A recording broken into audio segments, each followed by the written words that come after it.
Hey everybody, I'm back.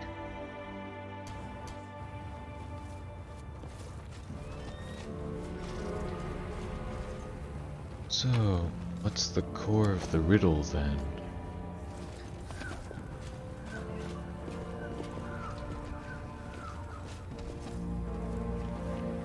Hmm.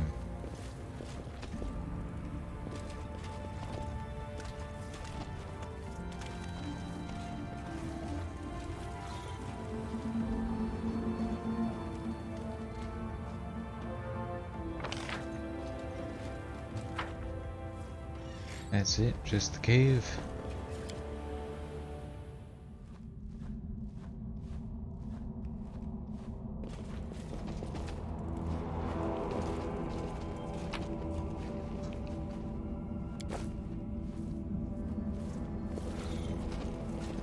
Beautiful.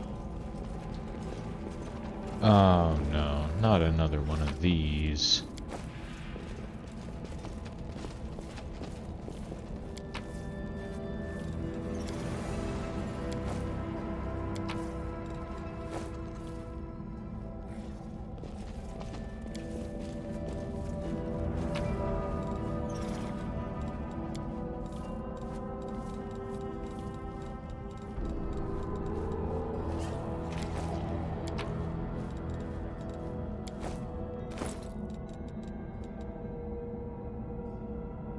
Hmm. Maybe those slabs are for a different place.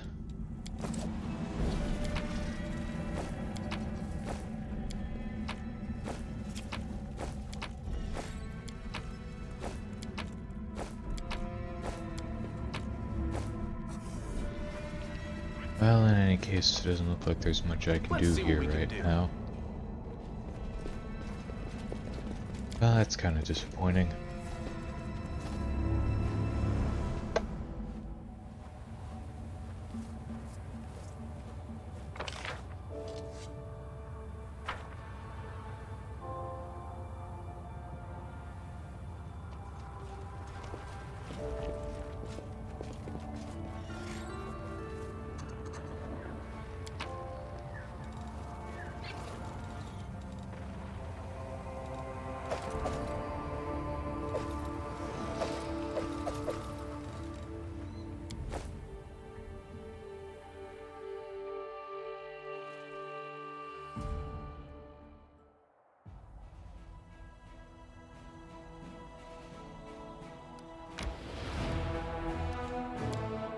Alright.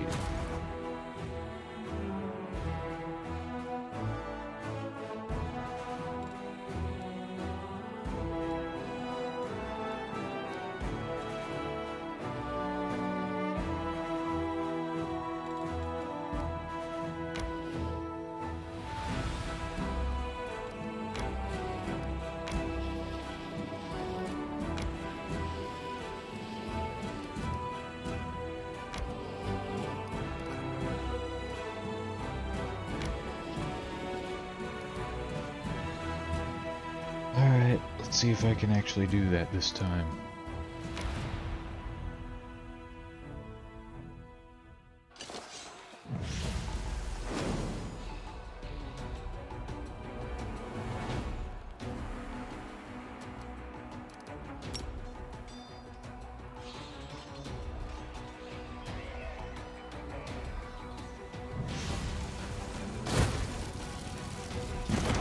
Excellent.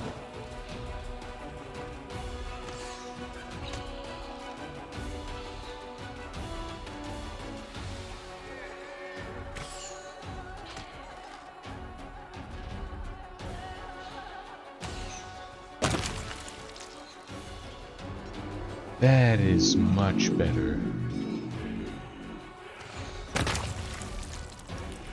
Magic generals are very, very overpowered.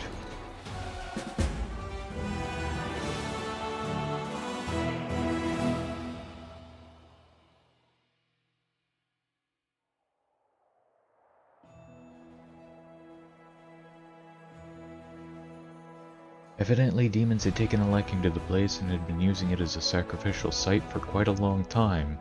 A dagger, presumably used for killing innocents, was found plunged into the center of the ritual symbol. Edge of Force. Whenever the wielder of this +2 cold iron dagger casts a spell with Force descriptor, it deals additionally 2 force damage per dice rolled.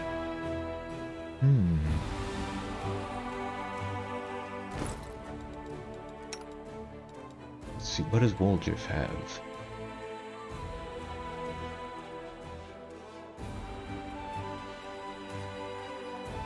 Yeah, it can replace the shiny dagger. And he has a spell with the Force descriptor. Yeah. So Magic Missile will do more damage.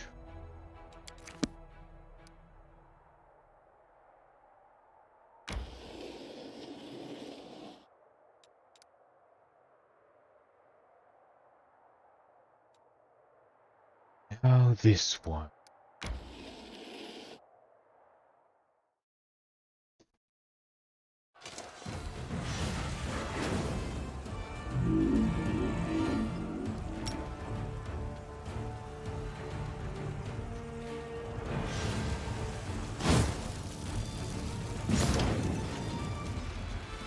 Nice.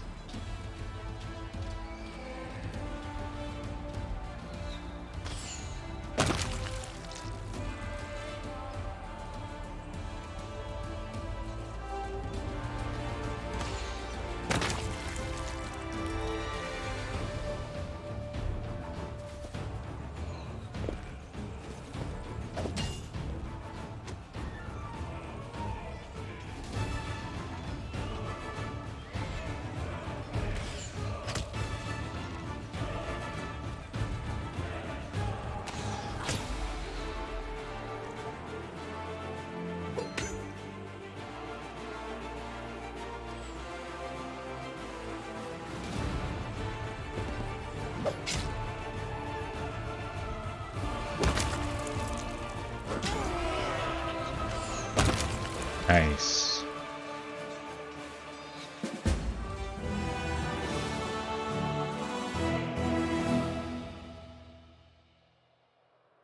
The forces of the Templars of the Ivory Labyrinth have been destroyed, and now there is no obstacle to sending scouts within the enemy territory. Their reports will make the supply lines safe from the sudden attacks. Daily income increased, finance points 100, resources found, finance points 3,000.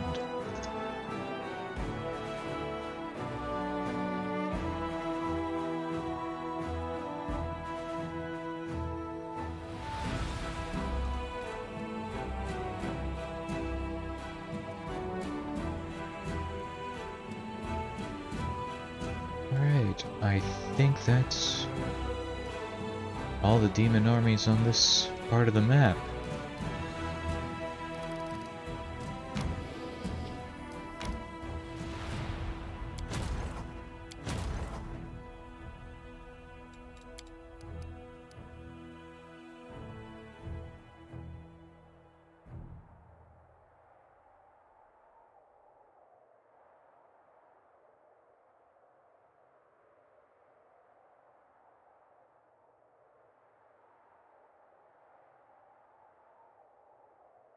Let's see, this is where the skin of the wounded Galarian burst, exposing a flow of boiling magma.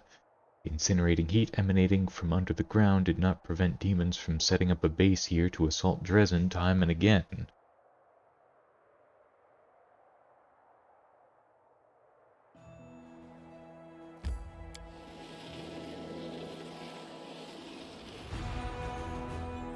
Yeah. Let's go there next.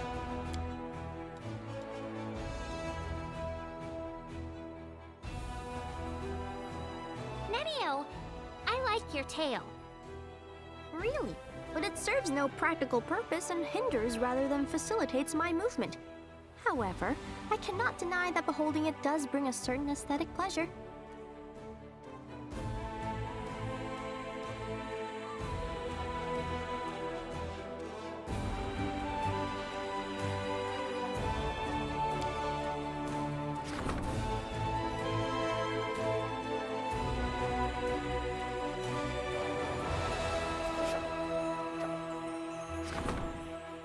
Arkil, a fisherman from the village of Chili Creek, seeks an audience with the commander to make a request.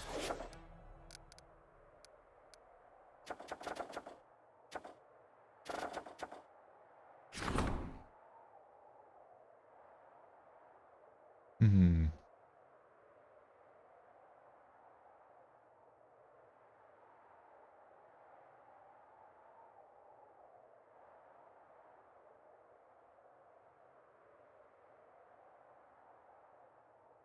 Sure.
The relic will be augmented.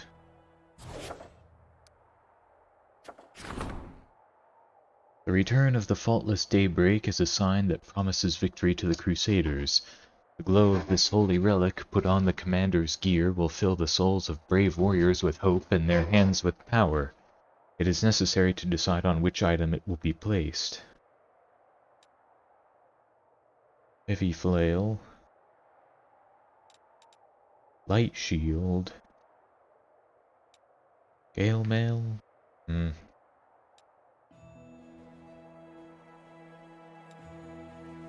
I don't know.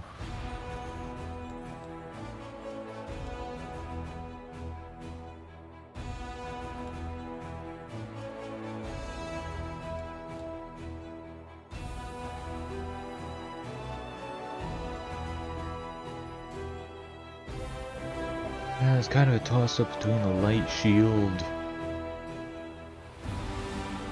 and the scale mail.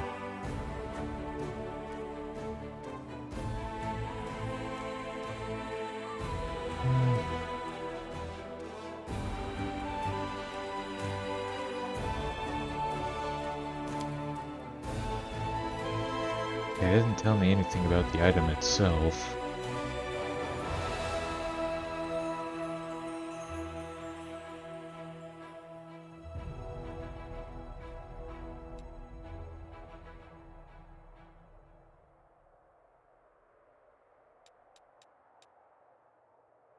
Guess I'll go with the scale mail.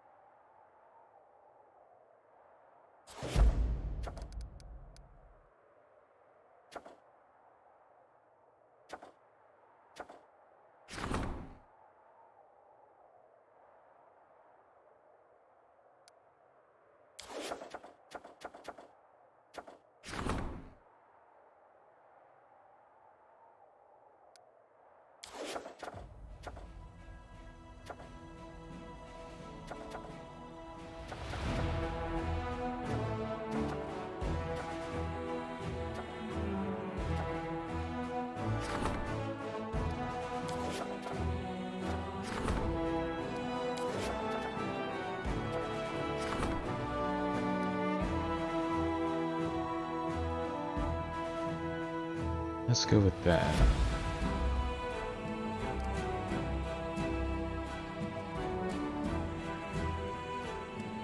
And I might want to rest first since everyone's fatigued now.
think I'm gonna be able to do that.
How'd I do? Ooh, I managed to recover everyone.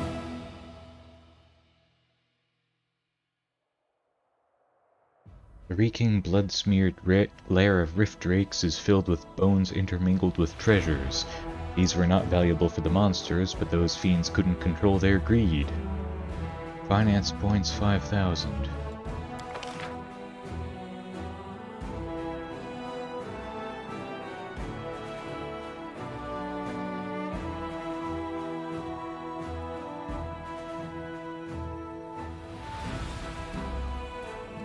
Let's go with Master of Maneuver 2.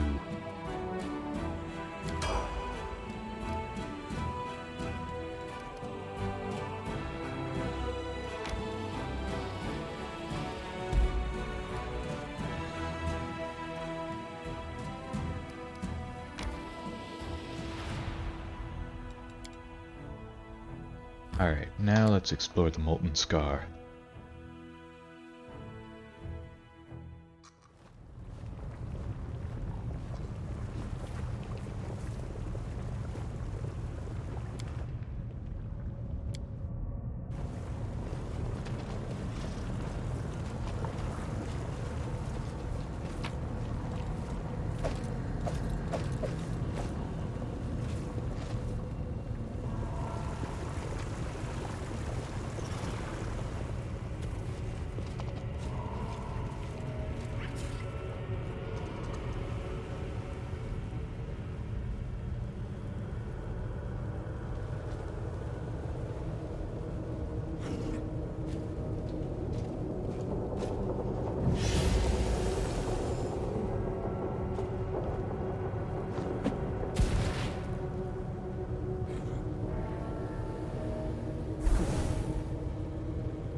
Here comes trouble.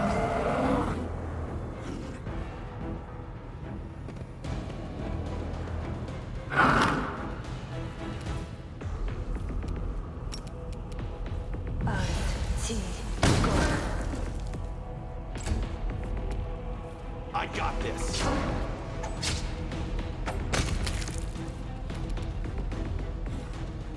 The Inheritor, guide my blade! No glory without risk!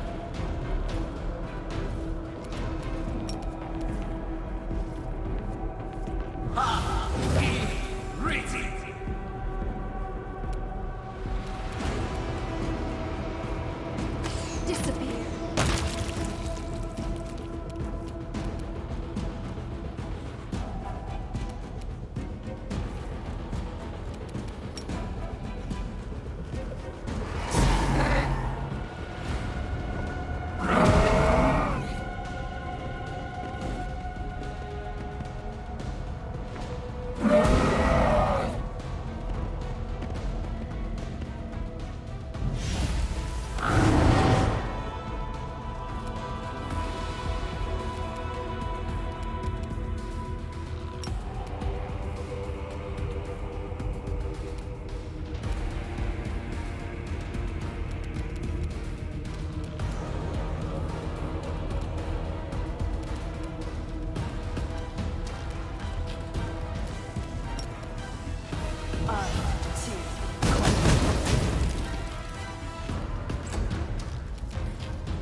Let's see.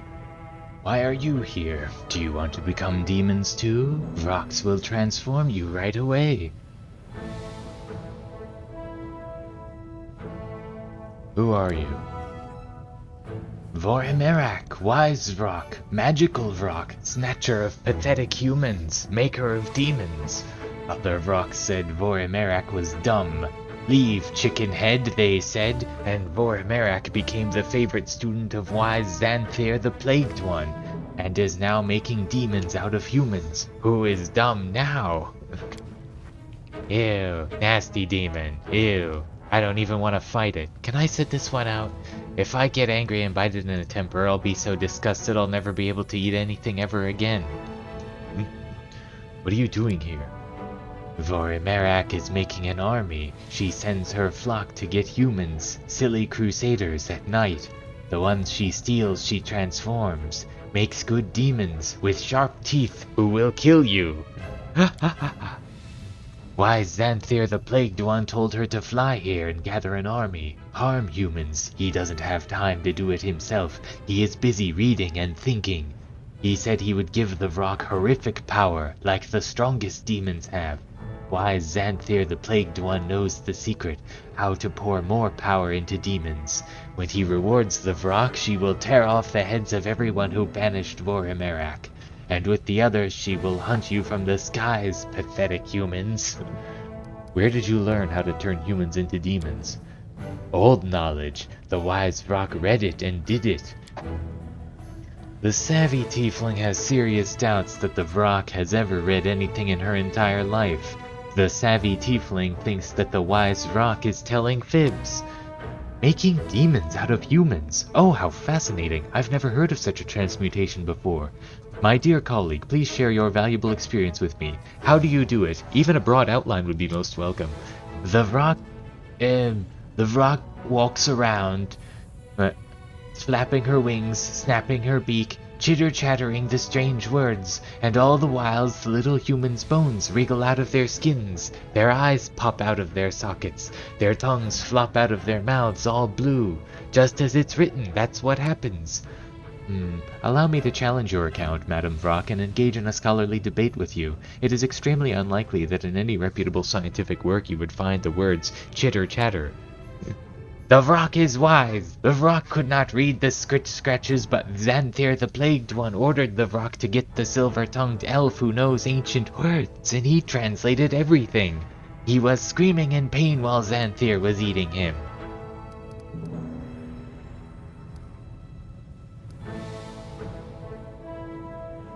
The rock is truly wise. Vorimerak is the wisest of rocks. Vorimerak is Ravok. It means very smart. Have you ever seen the wide gate of the world she opened? This is to have more power flow here, to make bigger demons out of stupid humans, with bigger teeth. Wise Xanthir the Plagued One ordered me to relieve you. Give me the page and fly quickly to get your reward.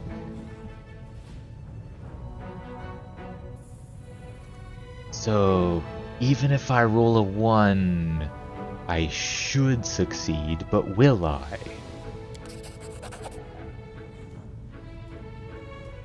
Still don't know. Vorimerak will be the strongest, the most dangerous, the most deadly. Fear me, servant of wise Xanthir the Plagued One. When you meet the rock again, you will crawl upon your stomach before her. Then again, the rock doesn't like humans. Flock, make him toothy and fly after me.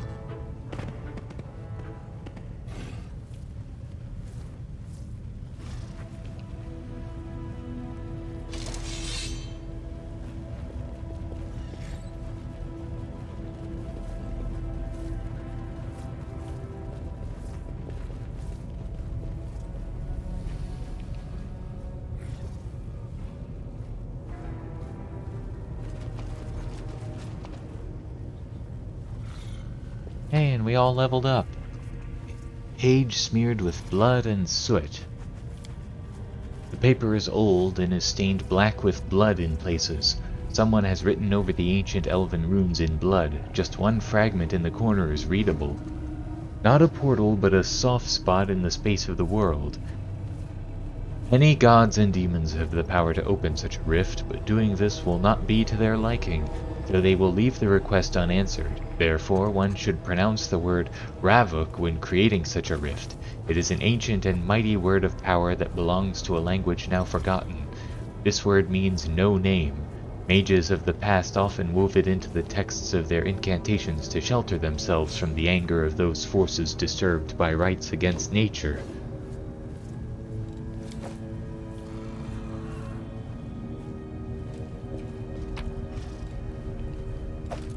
Mighty Fists, protection +1.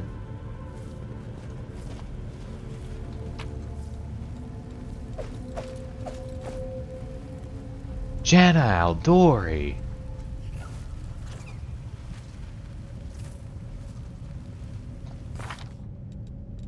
Well, let's level up before we go any further. Acrobatic movement. A duelist's movement speed is no longer reduced on difficult terrain. Depending on the circumstance, you may still need to make appropriate checks to successfully move over the terrain.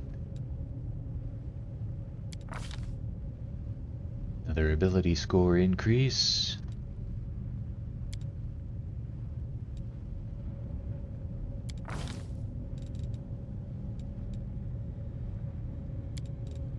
Knowledge world. Perception, persuasion. Not a very exciting level. She gets charisma, persuasion, use magic device, knowledge arcana, major healing. This hex acts as a cure serious wounds using the witch's caster level. Once a creature has benefited from the major healing hex, it cannot benefit from it again for 24 hours. At 15th level, this hex acts like cure critical wounds. Hellfire Ray.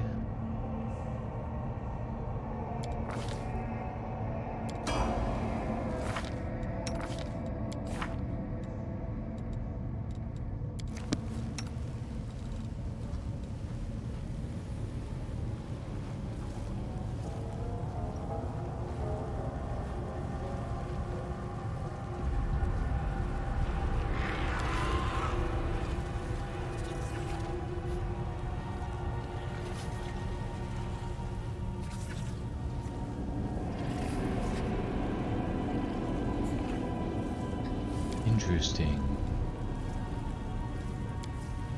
Let's see, he gets another rogue talent and more danger sense. Dexterity, mobility, trickery, stealth, perception, use magic device. Crippling Strike. A character with this ability can sneak attack opponents with such precision that the blows weaken and hamper them. An opponent damaged by one of her sneak attacks also takes 2 points of strength damage. Acid Pit and Phantasmal Killer.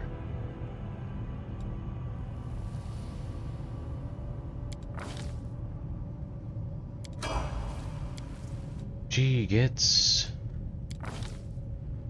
more intelligence, knowledge arcana, knowledge world, lower nature, lower religion, use magic device, elemental assessor, and heroism greater.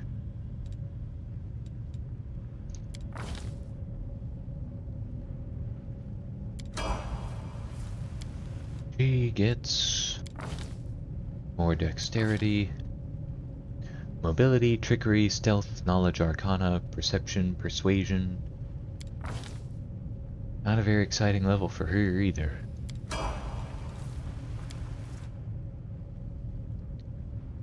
Another mercy, more charisma, mobility, knowledge world, persuasion. Mercy staggered. Whenever the paladin uses lay on hands to heal damage, the target is no longer staggered.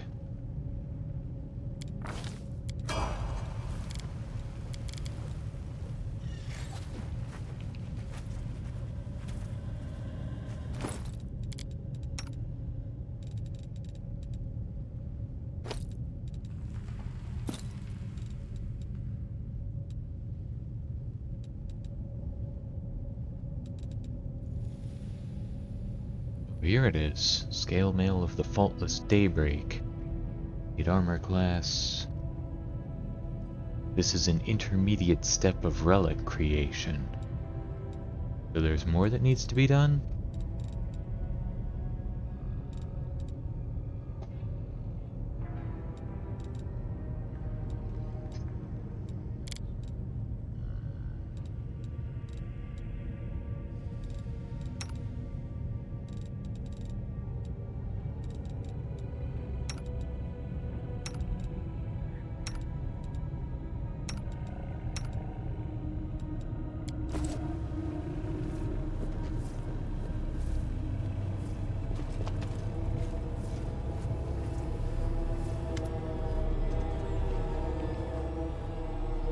Hail, Commander, and hail to you too, Dragon. Fancy meeting you in this nest of demons, eh?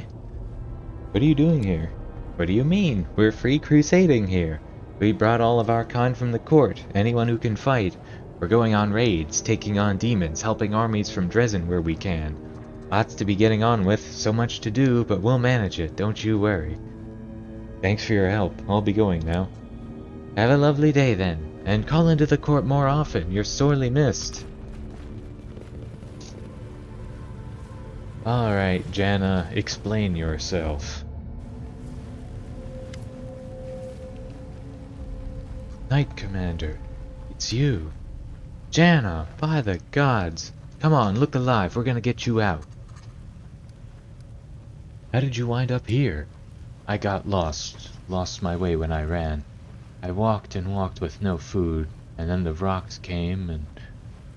Did they perform the ritual on you? The one they did on the 2 captured crusaders? Not before you got here, but they said I'd be next, and I couldn't do anything. I just had to watch and wait. So, what am I supposed to do with you now? I know you're angry with me because I ran. I left you in the middle of a fight against the demons. I deserted my duty, but it was my first real battle against actual demons. She's so scared she can barely think straight. We need to get her out of here.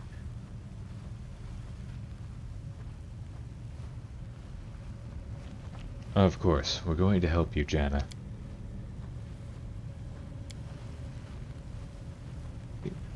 Back home in Mivon, everyone always praised me for my fencing skills. I mainly fenced in tournaments and duels. A couple of times I came up against actual marauders. I won every encounter. I always won, and I thought I'd come to Mendev, join the Crusaders, and cover myself in real glory. Truth is, I soon realized that I'd been a foolish, silly girl. I realized it before the attack on Canabres. But then I met you, Seelah, and that changed everything.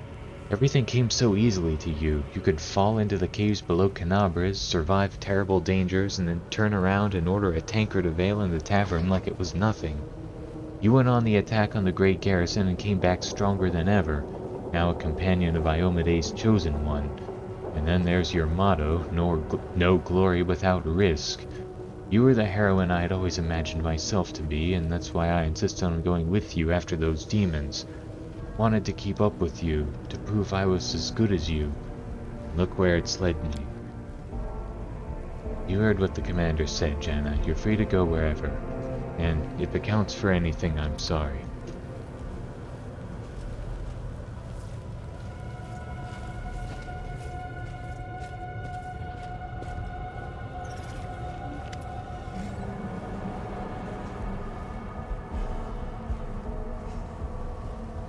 Who are you? Crusaders, abducted during an exploratory mission. I am Wallard. This is Tomas.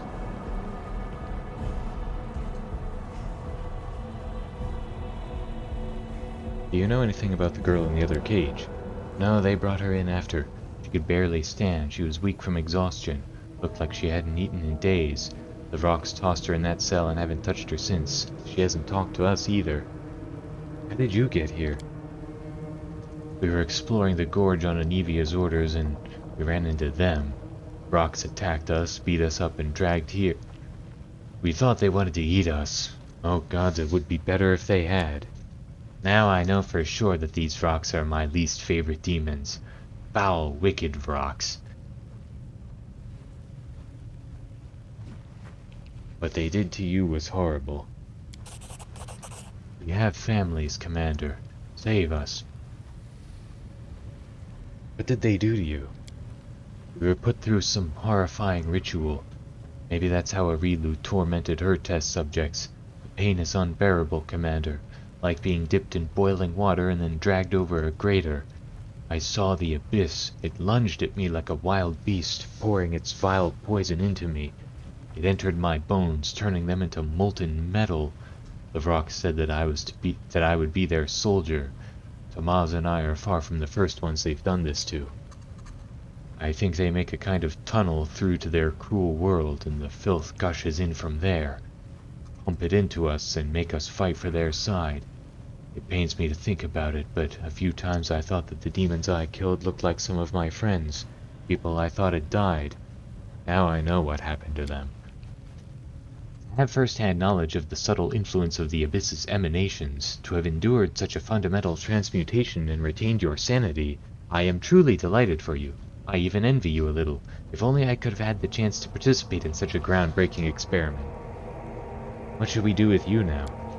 Help us, or kill us, but don't abandon us like this. This pain is unbearable. It's taking over my mind. I'm afraid I will kill someone. Maybe the clerics can cure us. Look at me, warrior. I know what you are feeling. I also sense that beast in my soul. I hear its raging howls, but I fight it. Every day, every moment. You are not doomed. You have been marked by the abyss, but it is not a death sentence. I am living proof of that. Yes, the beast inside. How do you resist it? How do you suppress this rage?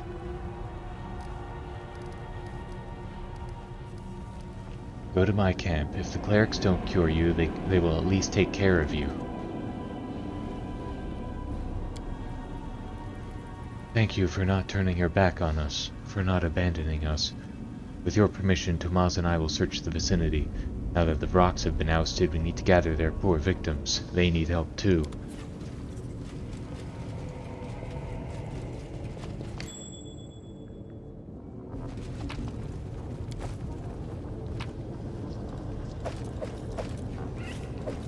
Gloves of Arcane Eradication. These gloves grant the wearer a +4 bonus to ranged touch attacks, and a +5 competence bonus on use magic device skill checks.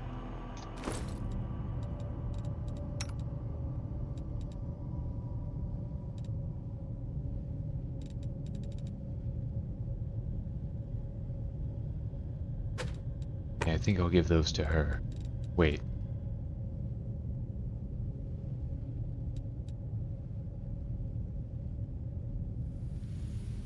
Oh. It gets the same bonus to use magic device, and it doesn't stack. Oh well. Do I really want to interact with this?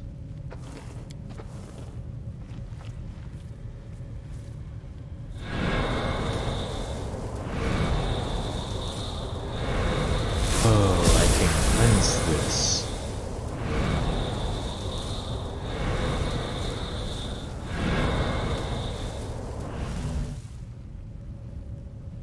Nice.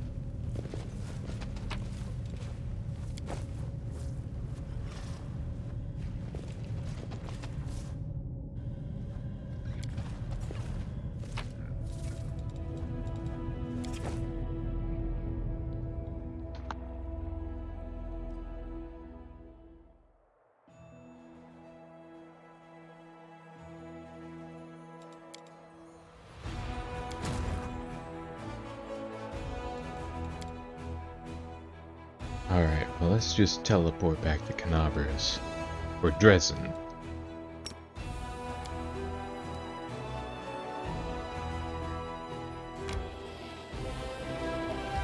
And let's go to the court.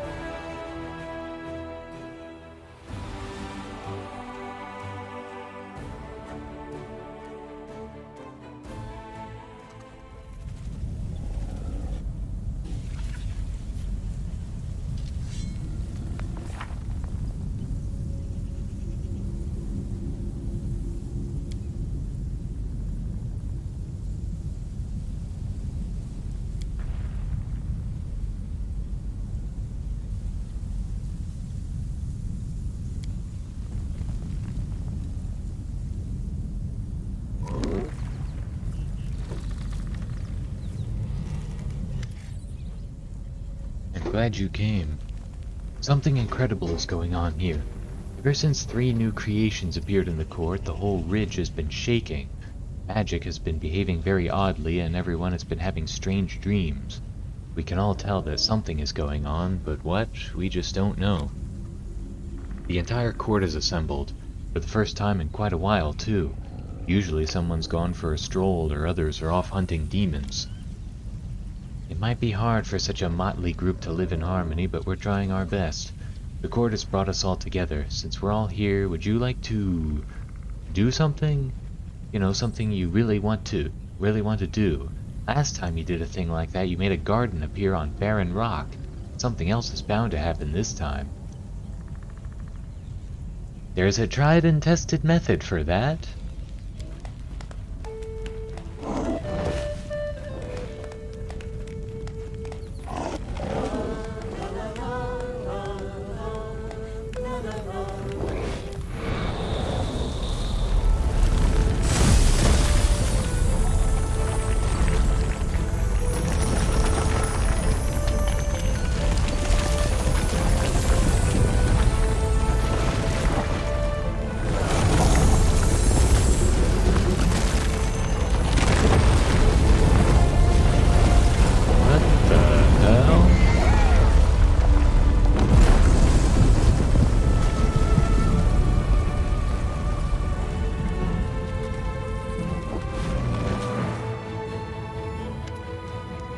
It can't be. Are we flying? More like floating. Our court is now a floating island. Oh, Raynor, there is no limit to the wonders that happen around you and because of you. Many more wonders lie ahead, trust me. We do.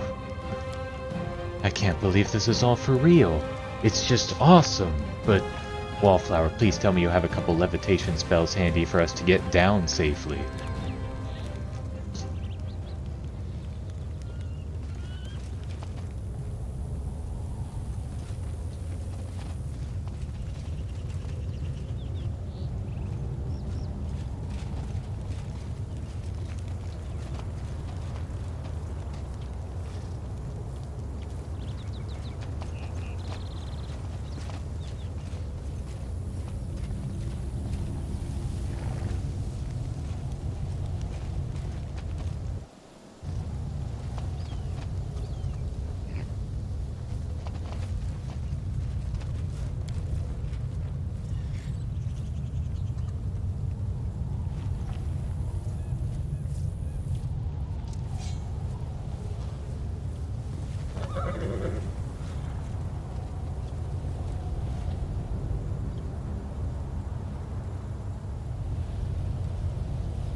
So I can just go straight to the Citadel from here?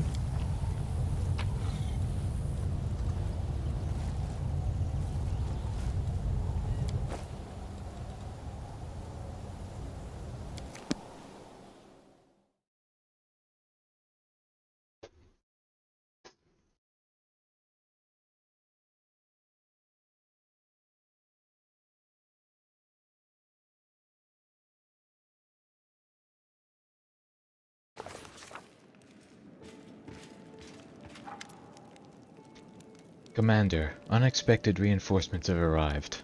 Not from the Queen this time, these are volunteers. There has been an interesting incident. There is a small community in Cheliax where worship of the infernal Duke Bifrons is flourishing. His sacred animal is a fox. As soon his worshippers learned who was leading the crusade, members of this enclave declared it a sign from their lord. They've sent an entire unit to help you. It sounds like they're just trying to strengthen the position of their cult, to grab some glory.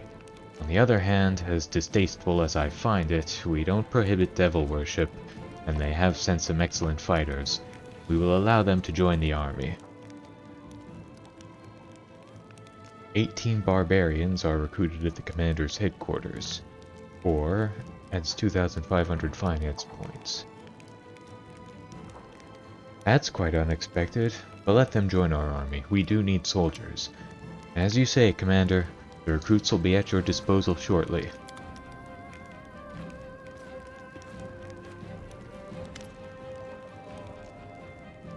Now will you look at that, Reynard? Allow me to introduce... I can introduce myself just as well. Name's Kel. People call me Five Knives. I'm a free man from Cheliax. I'm a robber and a brigand. Quite a famous one, too. Renowned for robbing Chelaxian nobles and allegedly giving most of the stolen goods to the poor. A secret fan of mine, are you, Feathers? Let me talk to the commander, and then I might be kind enough to sign an autograph for you. If you judge me by Chelaxian laws, I really am a criminal, but I swear that my lads and me have never harmed a good and honest man. Sure, we've taken things, but only from people who were slaves of devils or just plain scoundrels. As for the people we give our spoils to, they all needed help. That was downright criminal of us, eh? I spit on any law that says so. What brings you here, Kel Five Knives? Things were getting a little too cramped in Cheliax for me and my gang. The local sleuths have been hunting us for a long time, and they'd ferreted out our best hideouts, caught some of the people who helped us and sympathized with us. I didn't want to put any more lives at risk. We discussed it, and we decided to put our daggers to good use somewhere far away. And who's even worse than people who bow and scrape before devils? Demons, of course. Back in the day, we wouldn't have been caught dead fighting alongside crusaders. We knew all about them and their self-righteous ways. But then we heard a rumor about the new commander, how he was better than all the rest put together. That the new commander understood the difference between demanding discipline and demanding folk lick your boots. That's why we came. Let us join, Commander. We want to fight for you alongside the other free crusaders.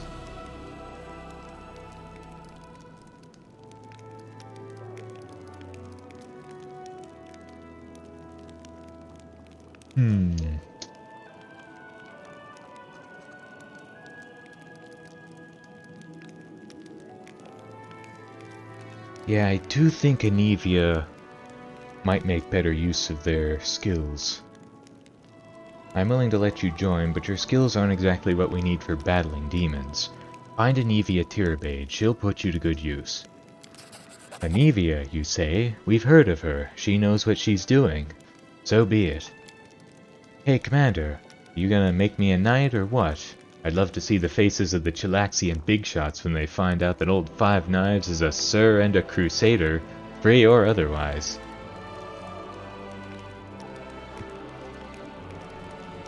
I only knight allies who sing with passion. Ha! Fear not.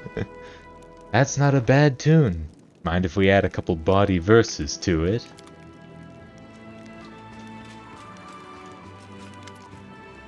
Hail!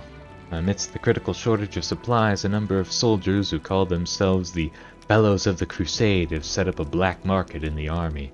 They steal everything that's not nailed down, trade medicine for swords, and spell scrolls for tobacco and rations. They know better than to ask for anything from command, so they take care of themselves, and if someone's not happy with the trade, out come the knives. I don't know how to deal with it except by alleviating the shortage of essential supplies. We should press Mendev for more deliveries, and we need to sort out our storage, build some decent warehouses. Right now it's a thief's paradise. An underground market, huh? What's so bad about that? Let them trade things.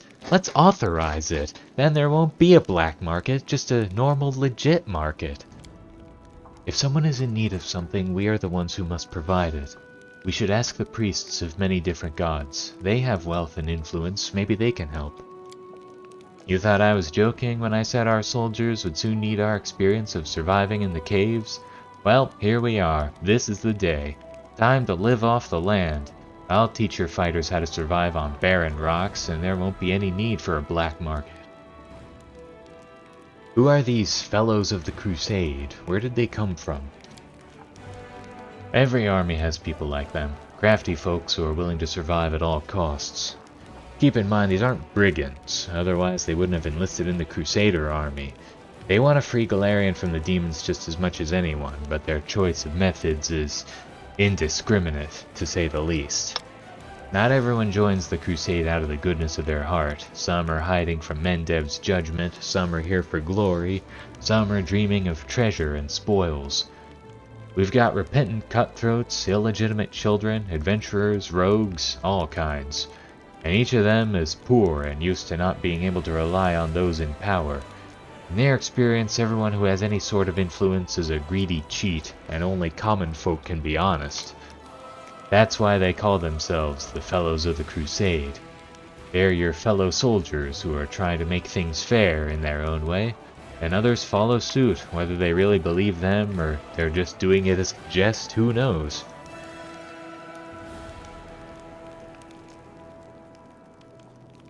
I'd like to hear about your suggestions in more detail.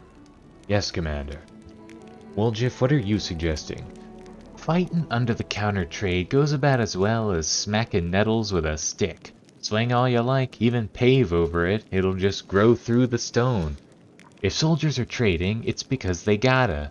So let them trade out in the open. We'll build them a market and keep an eye on it to make sure there's no tussle and that the trade's more or less honest. We'll even be able to make a tidy sum out of it ourselves. The Queen has put you at the head of a disciplined army. Are you sure these kinds of liberties won't hurt that discipline and turn them into a mercenary gang? Arueshalae, what's your plan? The churches of many gods support the Crusaders' cause. They heal, bless, pray. If we ask them, maybe they'll help us ease the shortage of provisions and gear. I'm sure that if we build some shrines, the priests won't refuse to help us. The priests are gonna help us? Give me a break. They're only generous with prayers and good wishes. Lan, what do you say? I say that hoping for handouts is pointless. Warriors must know how to provide for themselves even in the middle of a wasteland. The surface is chock full of resources. We just need to teach the troops how to use them. And, well, how not to be too picky. But we're not alone. The Crusaders have supporters all over Galarian. It can't be that we have to fight demons to save the world without being able to make meat. Make the ends... I'm not sure how to say it properly. Dorgalinda, what are your thoughts? We need to keep pressing Mendev, double or triple our efforts if we have to, until they finally get proper supply chains up and running. Let the Queen come up with a new tax, or make the aristocrats pay up, or go into debt. That's not our problem. Neurosian sent us here to win a war, so let's make them take care of our needs. Honestly, at this point our soldiers don't even have a clean shirt to die in with some dignity if they fall. Although, I'm familiar with those misers from the treasury. It's like getting blood from a stone. Mendev's already up to its neck in debts. You can keep shaking an empty mug, but you'll never get more than 3 drops. Still hoping for handouts? We need to face it already. We're on our own here, so we have to survive however we can. That purple moss that grows on rocks? Pretty edible, I've checked. Alright, what does each choice do? Let's see. Market. Market increases finance points income by 20, and materials points income by 1. Only 1 market can be built in each fort. Shrine increases energy points income by 1 and finance points income by 10. Only 1 shrine can be built in each fort. Salvager's Post increases materials and energy points income by 1. Only 1 Salvager's Post can be built in each fort. A warehouse increases finance points income by 100 if it is built next to an inn, materials points income by 1 if it is built next to a supply center, energy points income by 1 if it's built next to the sanctuary. Only one warehouse can be built in each fort.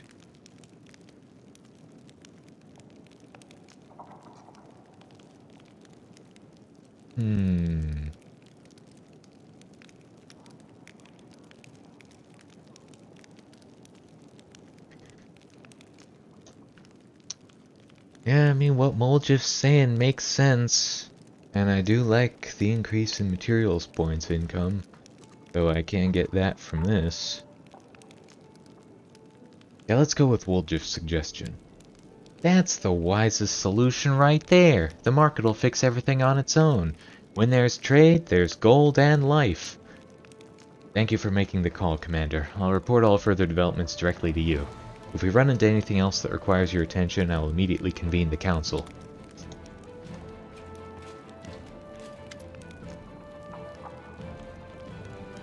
So many strange, terrible things are happening here.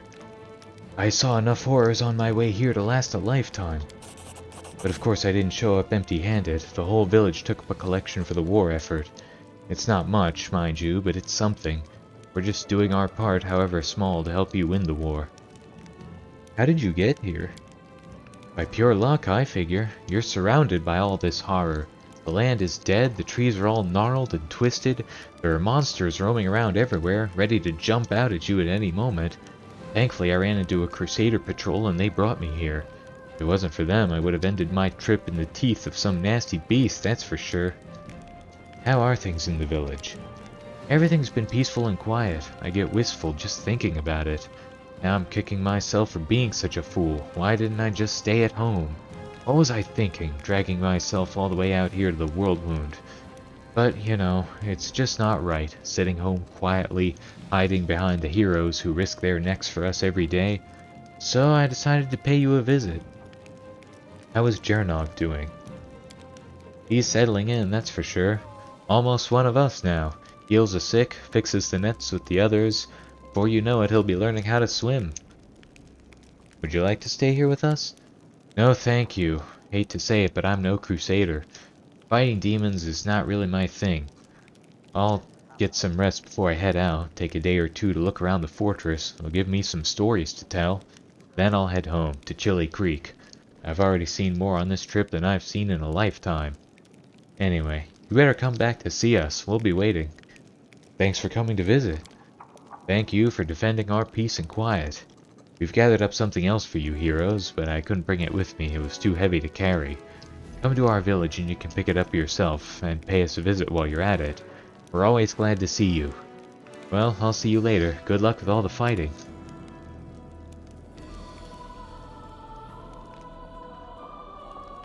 Anything else that needs to be managed?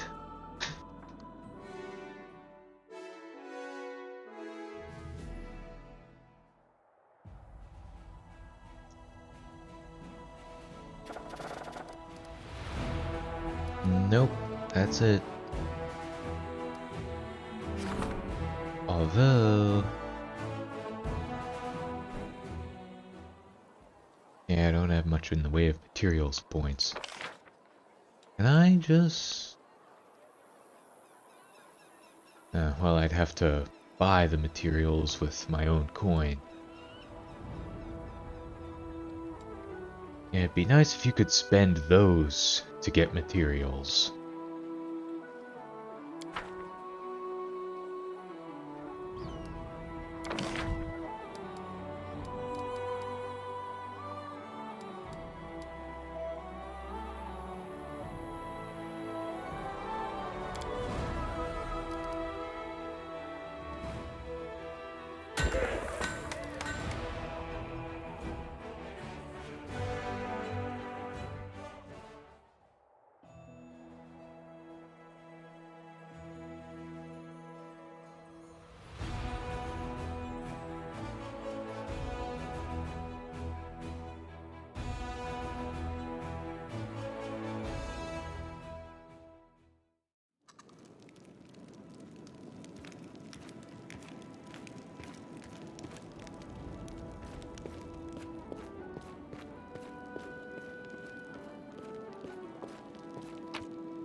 Oh yeah, the other character's leveled up too.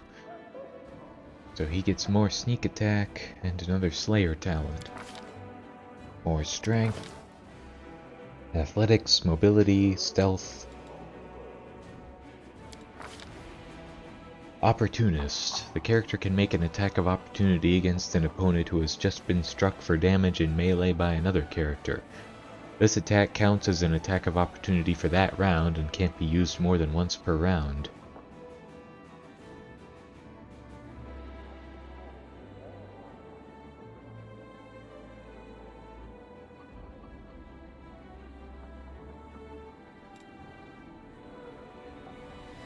Yeah, but what if you have that and the one feat that gives you more up attacks?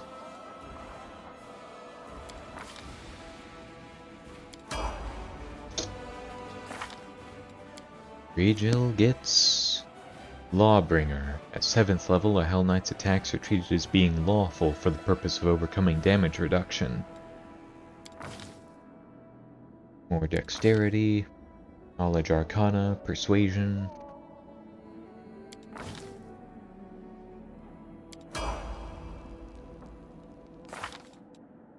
He gets wisdom, knowledge, lore, religion, perception, persuasion. Not a very exciting level for him either. More charisma, knowledge arcana, knowledge world, persuasion.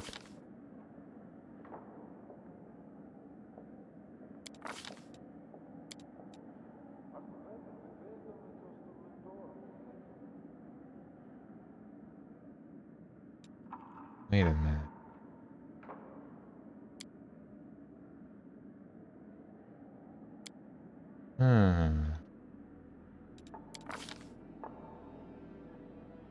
Inspiring recovery. That's weird. Lan gets another key power. Wisdom, athletics, mobility, perception, abundant step.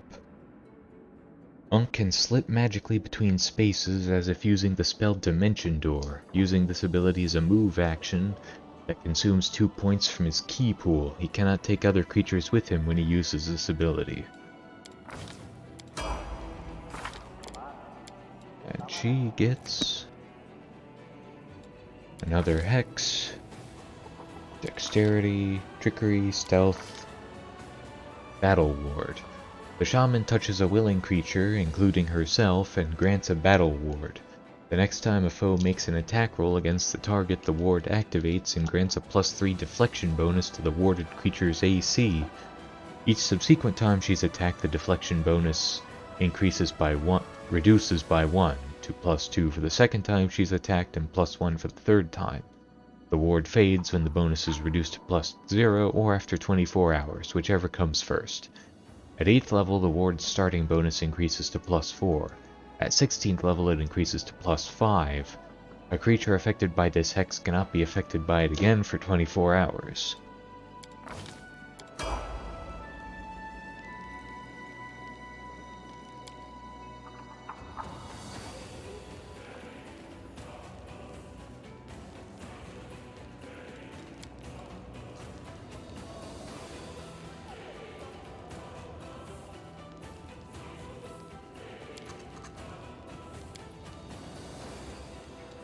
Knock knock. Who's there? Para. Para who? Paralictor Regil. No, you're supposed to say knock knock, and I'm supposed to say who's there, and then you reply. Go on, try it again.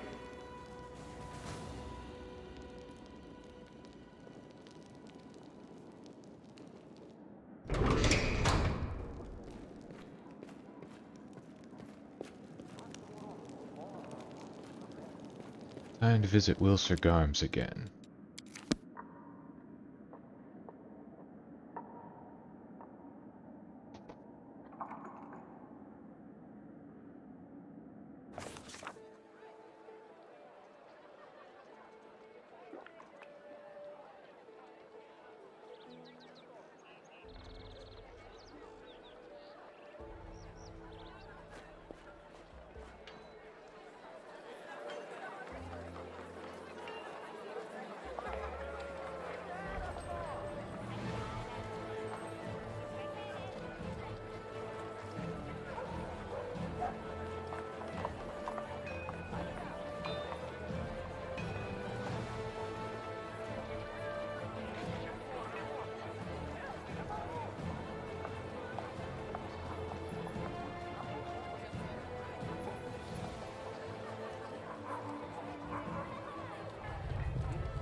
Huh? Lads decided to chip in. You've been taking care of us, Commander, and we decided to take care of you. Please take this gift. Get yourself a magic ring or a new helmet. We'll be very happy if you do.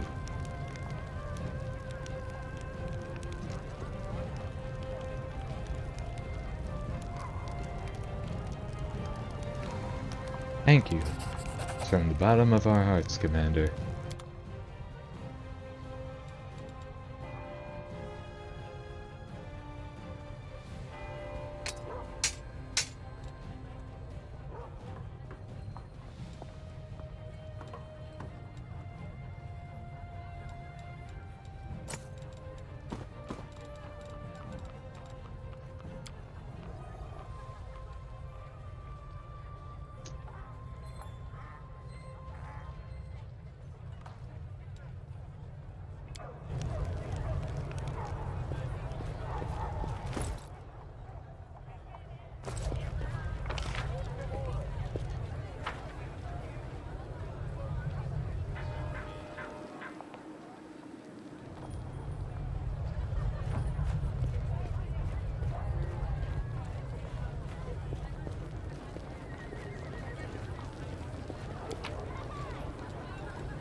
Oh, more recruits.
Yeah, I might want to bring them back.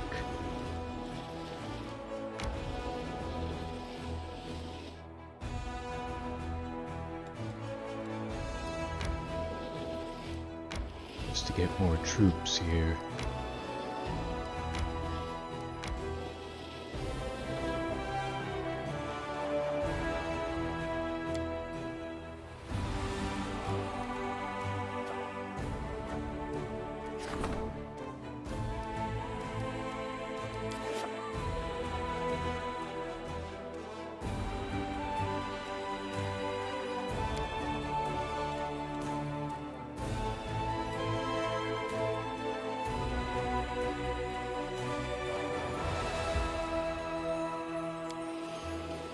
That's right, I forgot to talk to Erebeth.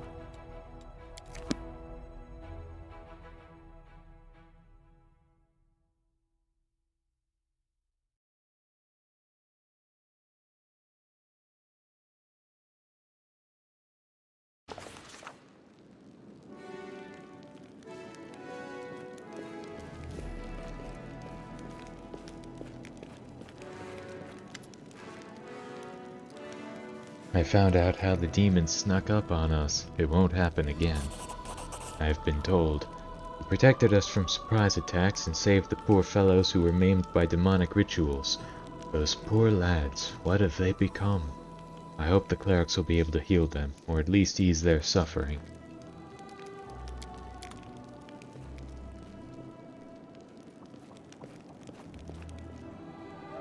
Hold on.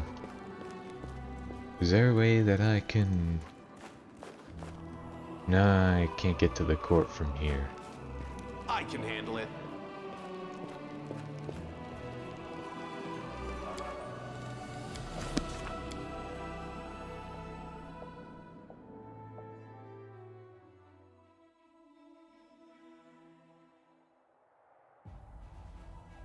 Alright, let's go to Chili Creek.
Yeah, it's a much better weapon than Radiance is.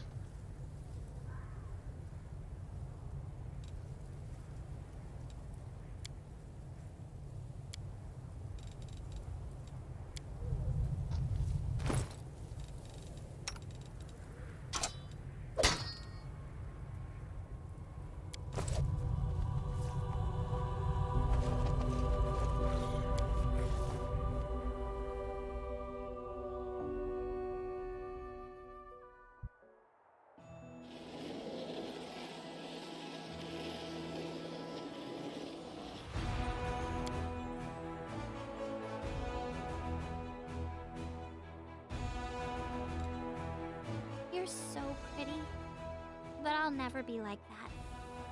It's a little sad, I guess. For anyone with a heart, you will always be far more beautiful than me, little one.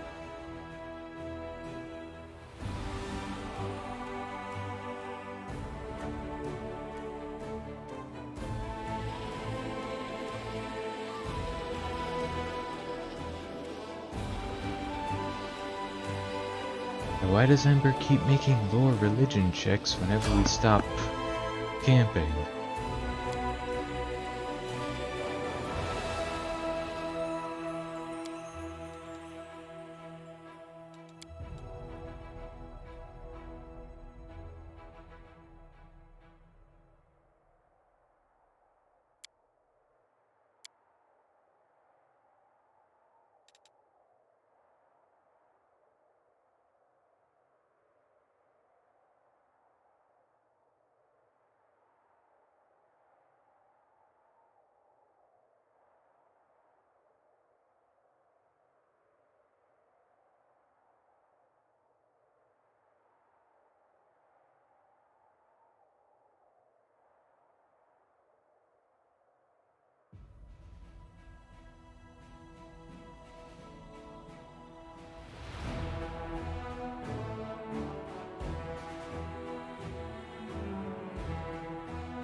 What's been going on in Chili Creek?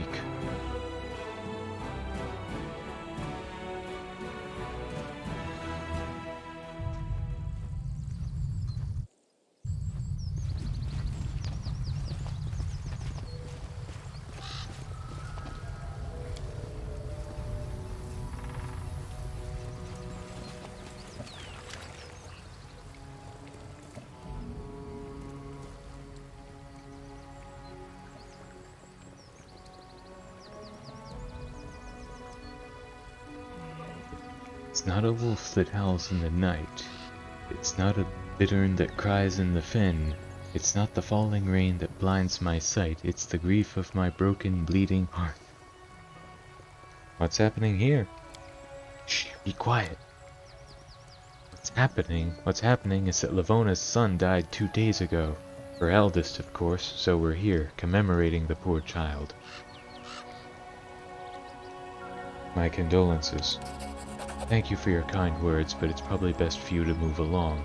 This is a gathering of friends and family, and unfamiliar faces don't bring much comfort. How did he die? You want to know how he died?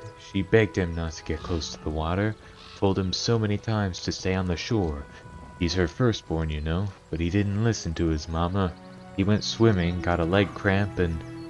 well, what more is there to say? You can't cheat the river. What's so special about firstborns? Too curious for your own good, eh? People are in mourning. They didn't come here to answer all your questions. They came here to grieve. Go on, leave us in peace.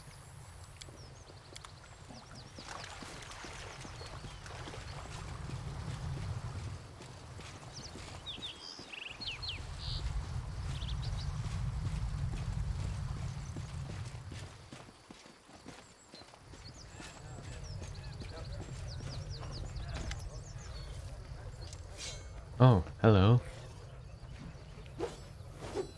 Villagers are performing some kind of ritual on the outskirts of the village. They were singing songs. Yes, I noticed. But at least I finally understand why the dolls are put in the trees. Each one represents a person who has died, their body lost to the waters of the river. If a doll is tied with a gray ribbon, that person died on land, and their remains were sent downstream in a boat. Dark blue represents those who have drowned. The light blue ribbons are used to signify the drowning of a firstborn, an eldest child, and there are a frightening number of light blue ribbons on those branches. Something strange is going on in this village. You don't have to tell me. Take the people who are performing the memorial service for the drowned boy, for example. When they discovered he'd drowned, they just shrugged. He was a firstborn, they said, and that was that. It was like they expected it. There was no surprise, no sense of bewilderment, no deep grief. It was just sad resignation. It all seemed so strange.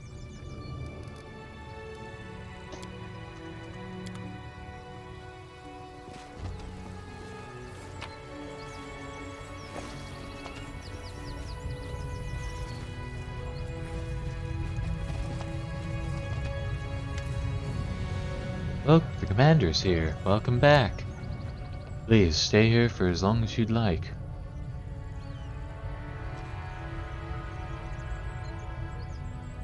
Markle, you told me your village had taken a collection to aid the army.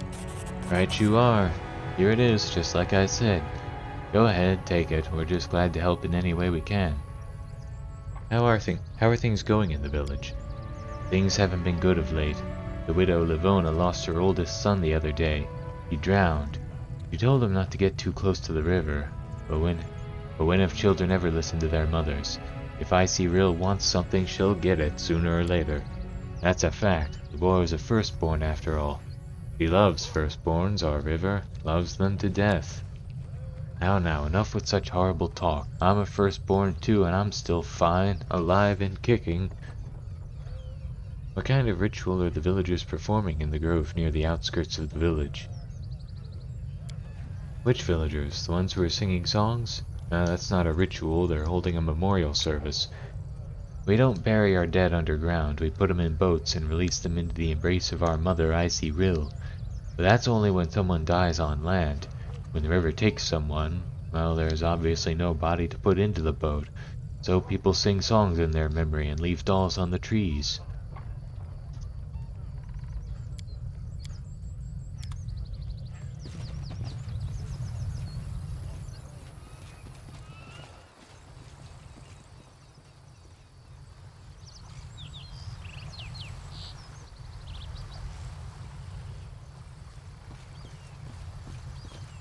Can't make the demons wait.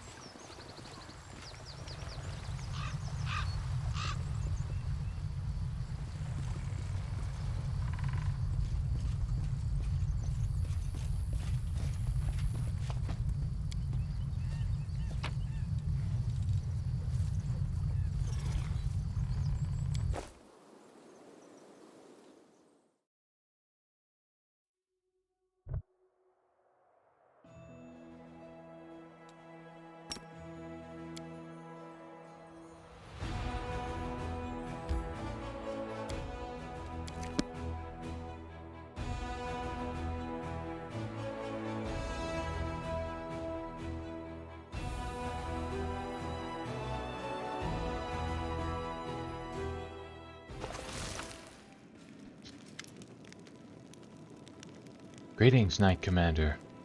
Yekker and Kel from Paralector Durenge's squad at your service. I'm afraid it's becoming a habit, but once again I bring dire news.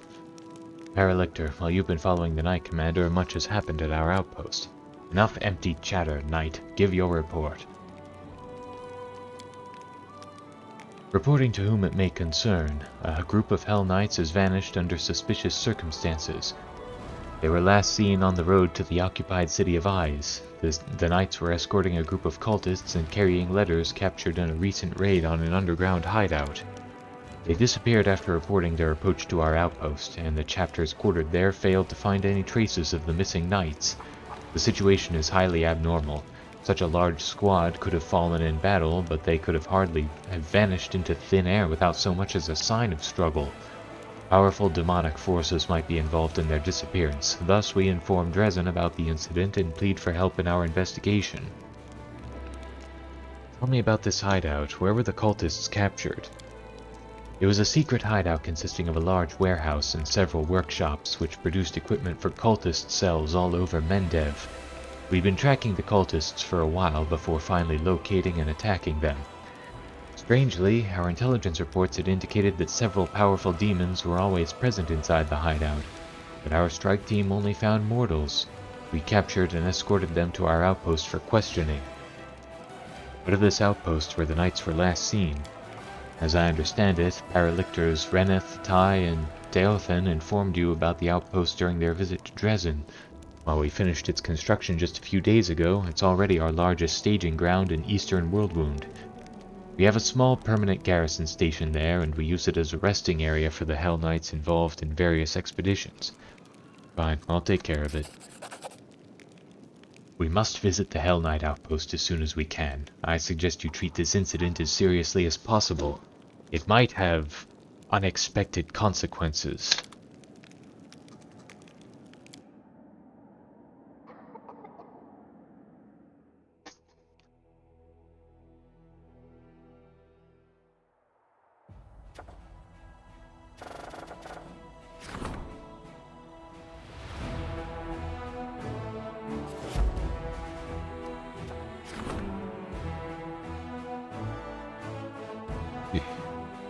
A Chalaxian lord with an escort of battle slaves wishes to join the crusade, but many crusaders loathe slavery. They are asking the commander to free the thralls and banish the outlander.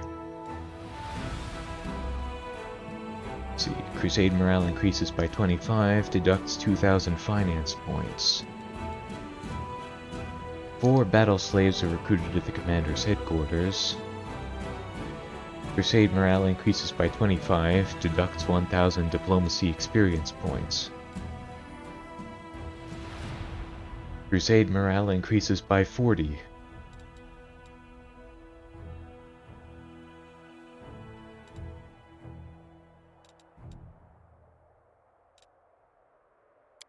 Let's go with this. On the commander's orders, the Chalaxian went on a long foray with his fighters. The hardships of this journey made him see his servants in a different light, to see them as mortals just like himself. After that, the commander simply had a talk with the aristocrat, and that was enough to fill him with hatred for slavery. He released his soldiers, returned to Cheliax, and became a true friend of the Crusaders. Nice.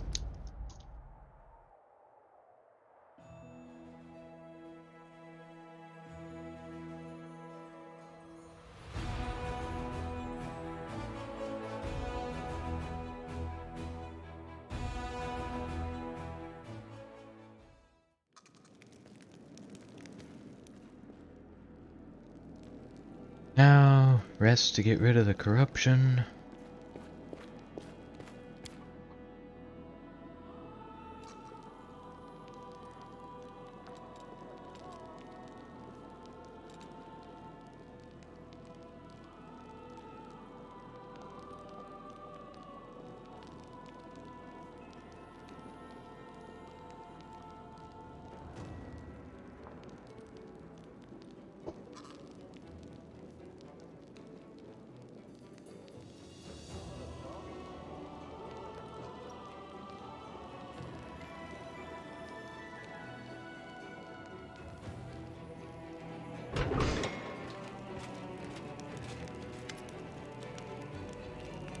Commander, we've managed to defeat Koramzadeh's host.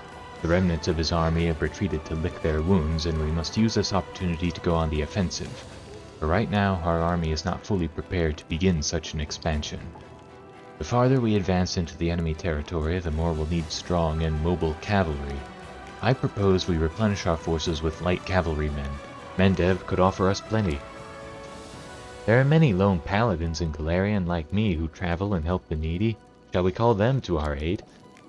Cavalry is a crucial element of the army, one that's difficult to replace. Mendevian knights often sacrifice their defense in favor of offensive power, and it is time to put an end to this wastefulness. All riders must be encased in heavy cuirassor armor so as to avoid unnecessary losses. In my long and productive life, I've taken assignments involving knights, nomads, and other targets who enjoy prancing about on horses. And let me tell you, the hardest of those targets were hedge knights. They are true dogs of war who don't have a homeland. But what they do have is experience and a sharp blade. If you need cavalry, I say they're your guys. Greybor, you're not a soldier. What are you doing here? True, I'm not a soldier. However, I have a better understanding of killing than most. Besides, the fact that I'm not a professional soldier means I can offer you a fresh perspective and give you advice that would never occur to a career officer. Want to hear the opinions of my advisors? Seelah, what advantages do paladins offer?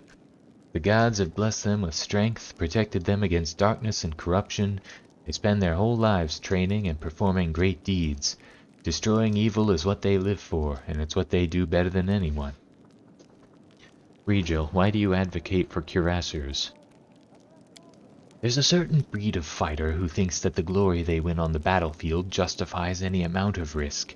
That may be acceptable for them, but it is not acceptable for their commanding officers. Wasting cavalry and daring attacks only saps the strength of our own army. We must see to it that all riders are equipped with the best armor, the kind that will provide the highest chance of survival on the battlefield. I would also advise against recruiting any glory seekers or protectors of high ideals to serve as our cavalry, for the aforementioned reasons. The riders of Mendev aren't accustomed to fearing for their hides. Your demands, Regil, may lead them to believe that you don't trust them, or even worse, suspect them of cowardice. Greybor, what makes hedge knights so good in a battle? I once had a contract to kill a high-born baron. Famed warrior, never went anywhere without an escort. So I prepared an ambush for his entourage on a forest road, in the dark. The screams of that baron when he and his horse fell into the spiked pit, and above him there was a slaughter going on. I showed myself, split open the head of the nearest guard, and darted into the bushes. They followed, right into my traps. Crossbows, wooden stakes sticking out of the ground, all sorts of things. Arrows flying about, everyone shouting. They made such a racket they scared themselves. They thought they'd been hit by a whole gang of assailants. In any case, the knights who served the Baron because of their oath got the jitters and bolted, even his kin. But the 2 hedge knights he hired fought like wild beasts. Those were worthy opponents indeed. It's simple. They know that if they don't win, they don't get a single coin. Hedge knights are seasoned folk. They've been around. Dangerous, too. They fight for victory and gold, not for honor or glory. They don't care if their tactics are cheap. If they can kill the enemy, they will. I doubt the people you've described even have the right to call themselves knights. I'm not keen on fighting side by side with someone who sees the Crusades as a chance to make a fortune. Captain Odin, what are the benefits of light cavalry? Light cavalry may be inferior to knights as far as equipment quality goes, but that's not necessarily a bad thing. Firstly, the lightness of the armor gives them maneuverability, and secondly, many noble offspring who have battle skills and a fast horse but can't afford expensive armor will gladly answer our call, eager to earn glory with their feats. So long as they don't flee the battlefield first on those very same fast horses, they're lovers of glory and easy victories.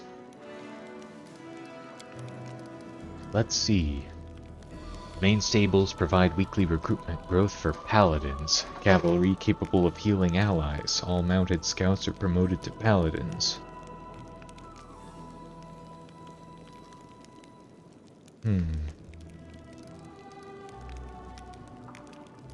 Cuirassers.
Let's go with the Hellknights.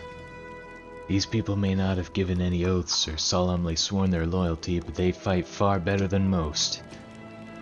With that, this meeting of the Military Council is adjourned. I will brief the officers on the expected reinforcements immediately, and see to it that our available stables are expanded and properly refitted.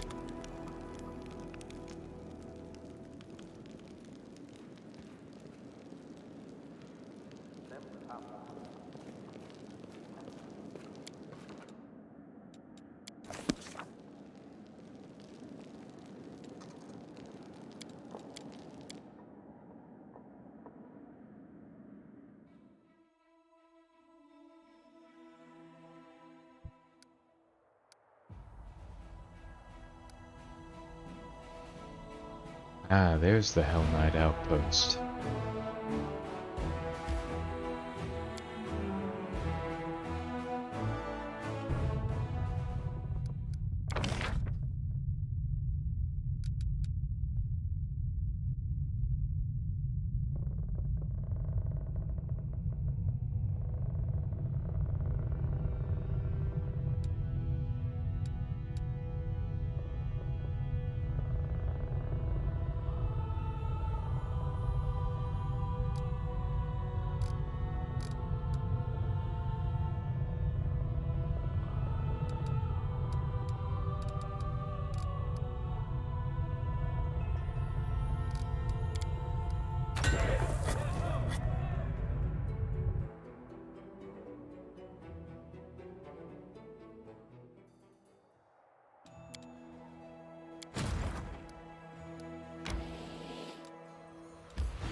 They who do not seek to know their enemy and fail to forge new paths to victory will inevitably fall. The secret of success lies in officers. I think I've seen that already.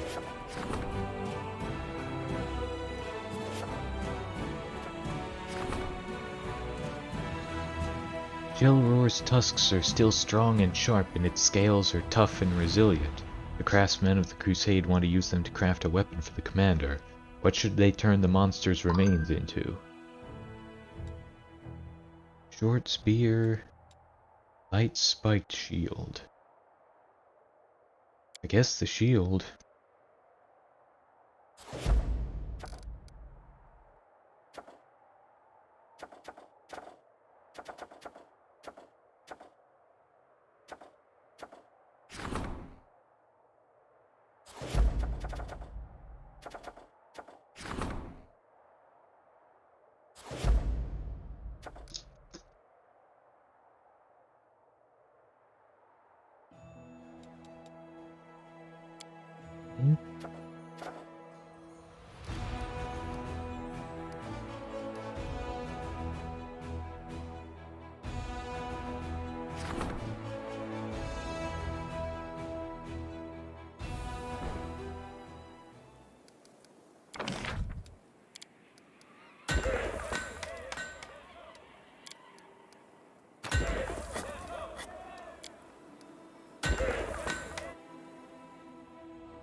Huh.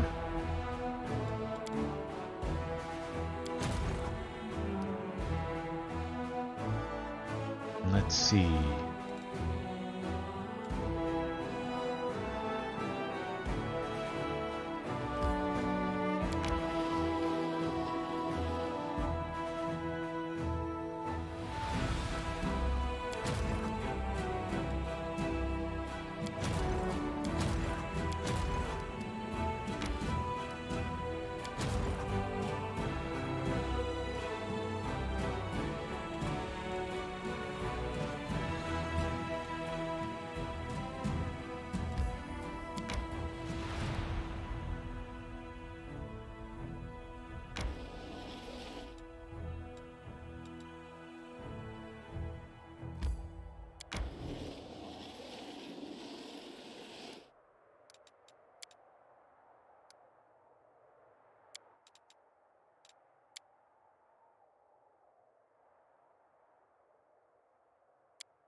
Here we go.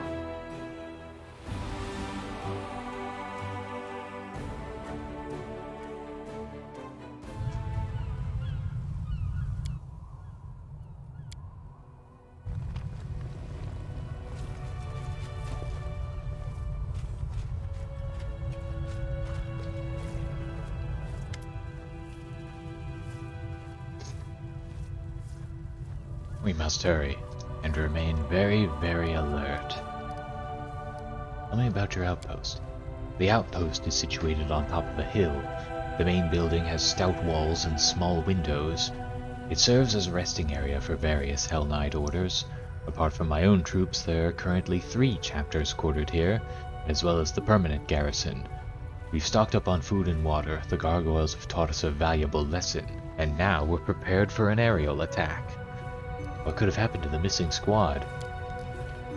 They were last seen in this very place. We must comb the area. I'm ready. Let's hurry. Beautiful!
Grand Owl of Wisdom?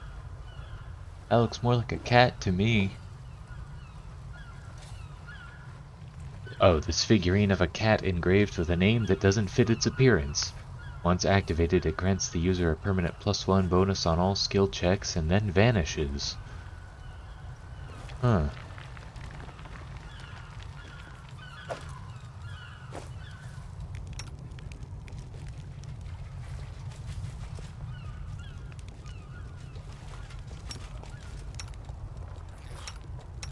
Don't mind me. Yes? I am here all week. We're gonna rest after this fight.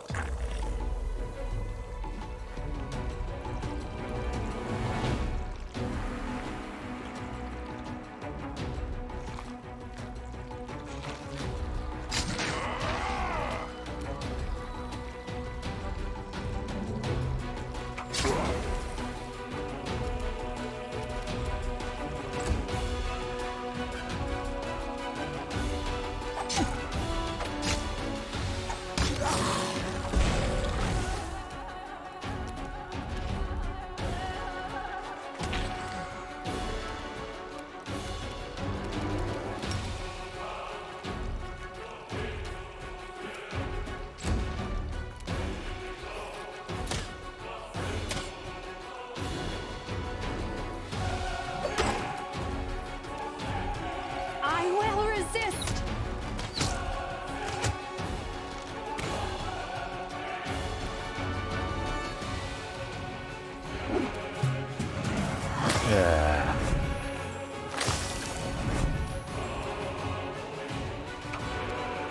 Really?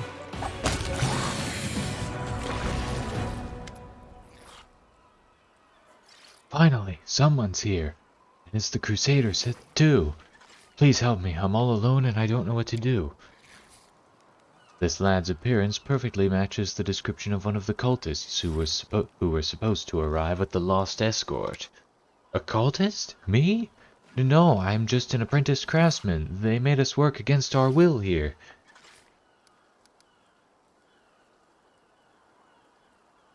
Seems to me like the cultist is either lying or keeping something from us.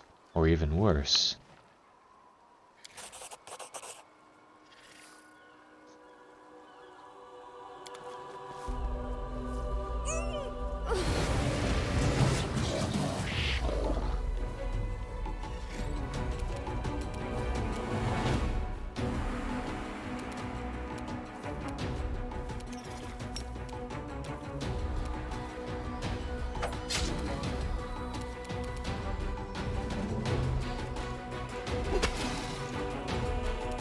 Cover me, all right? Nice. One less demon. Splendid.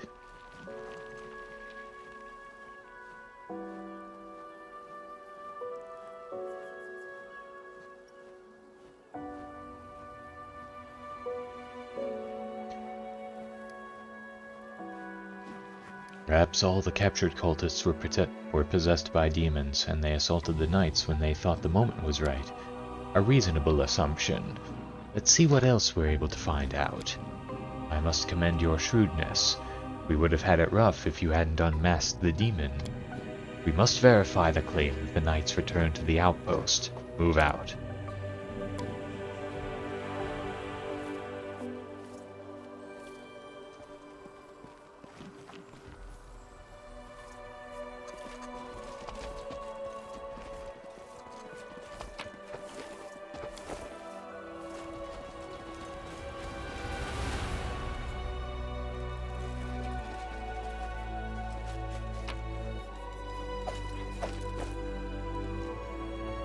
Let's see what we can do.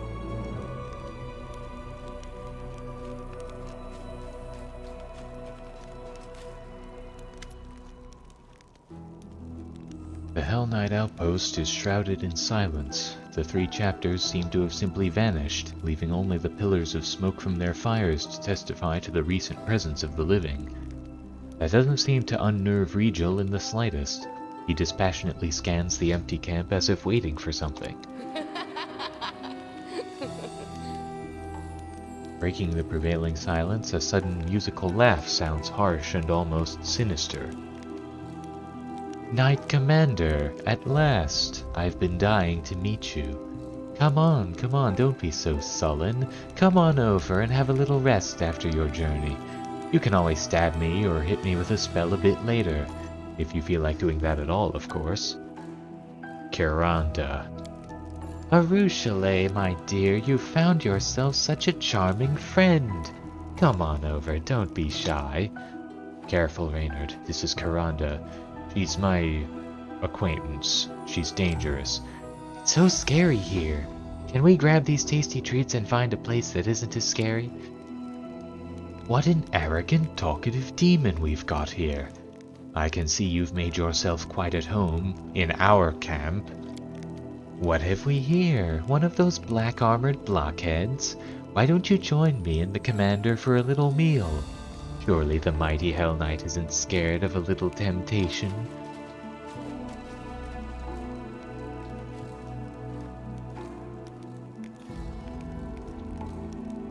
Let's talk.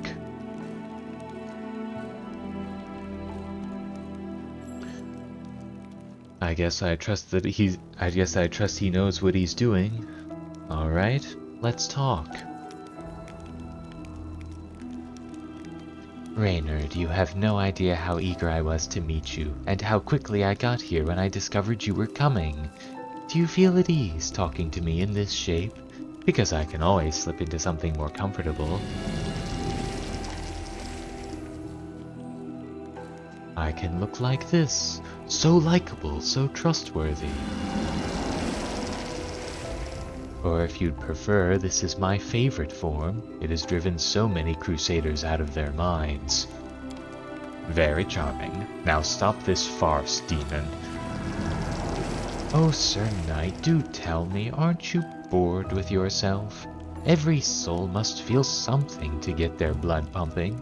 Some are driven by avarice, others by lust, and others still by envy.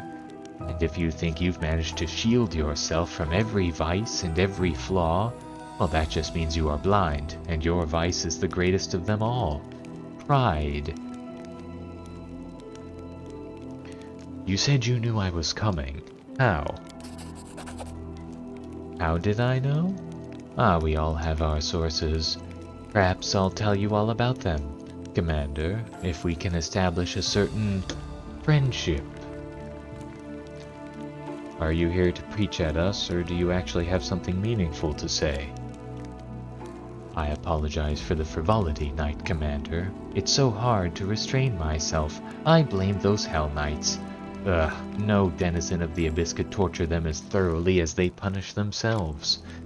But now, on to business. I have a rather unusual request. I'd like to become a crusader. And before 1,001 objections escape your mouth, think about this. Your fame precedes you by quite some distance. They speak of you even down in the Abyss. We have never encountered anyone possessing such power. That is so exciting. I even heard that a part of your power trickles down to your most loyal companions. So why would a clever lady like me keep on serving demon lords when instead there is someone so unusual and intriguing? I can't promise you I'm going to kneel before that Iomade of yours right away, but I have many, many interesting stories to tell about my friends from the Abyss. Of course, I can also be of personal use to you. Any shape you desire, remember? I'm not even sure which of your suggestions was more revolting, demon. Your effortless betrayal of your kin, or your filthy insinuations. Oh, do smile a little, Hellknight. This isn't hell yet.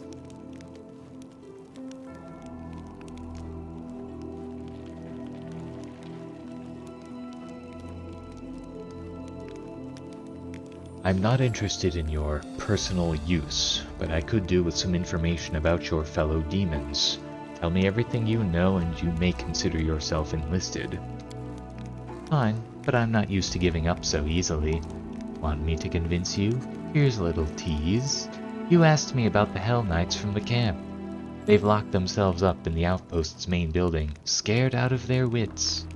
Go let them out. I'll join you later and tell you everything I know about the plans of my former allies. That's a serious conversation, so we'll have to be very thorough. Come, we must examine the building.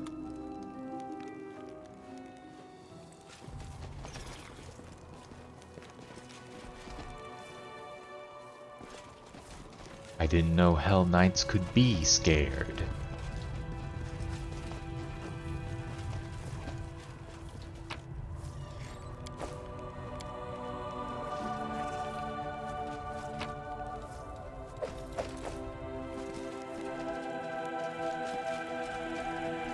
So, this is an obvious trap.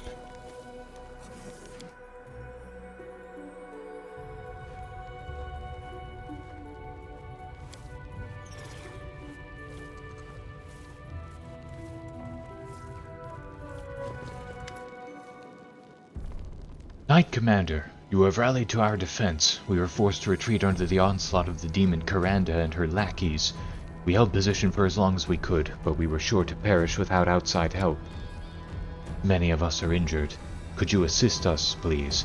We hid the wounded in the back of the outpost so that the demons couldn't reach them as easily. Your story has too many inconsistencies. I was hoping you would see through their ruse, Reynard, and I'm not disappointed. I expected more from you, demon. Your cleverness won't save you, mortals.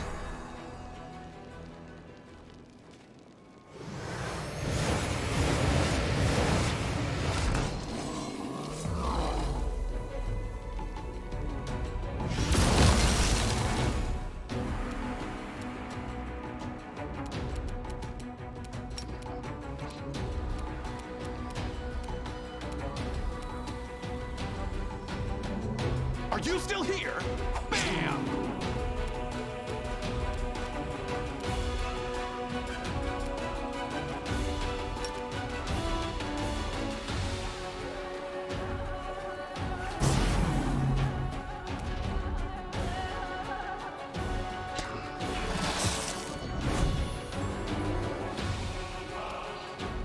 Retreat is not an option.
Nice!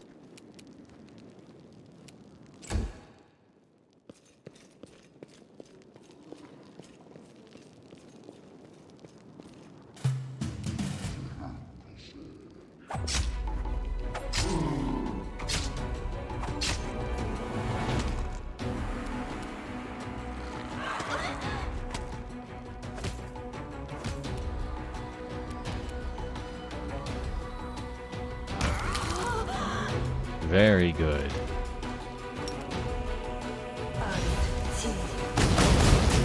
Ah.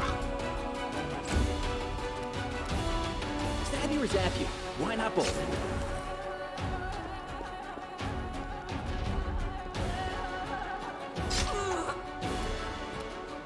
Prepare yourself.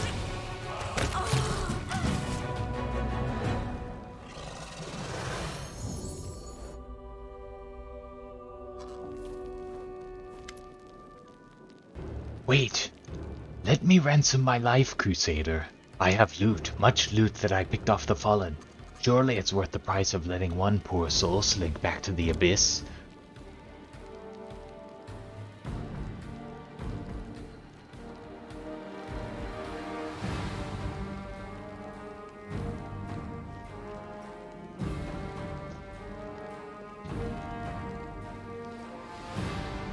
I don't need your handouts.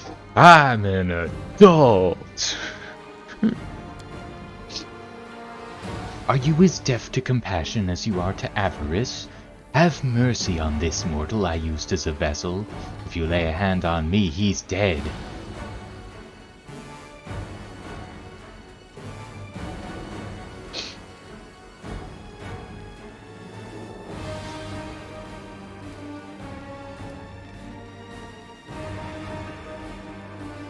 Why would I care about the life of a cultist?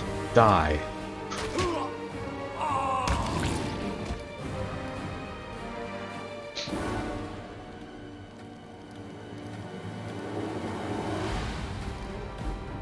What about the surviving cultists? Should we interrogate them? They won't tell us anything we don't already know. Deal with them as you see fit. If you don't want to waste your time, the Orders will take care of them later. We vanquished the demons, but we still don't know where the knights from the camp are. Look around if you think it best. Then we must leave. It's time.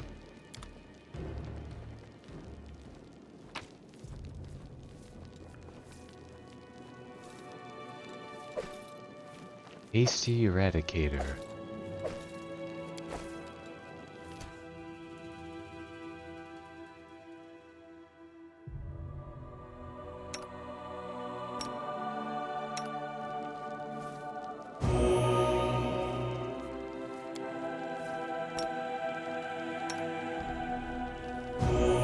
So I can use both healing hexes.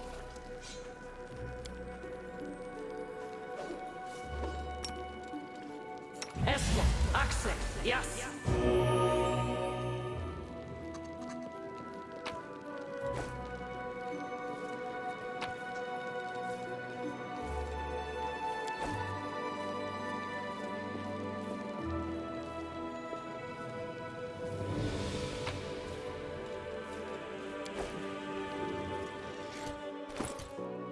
So, what's this?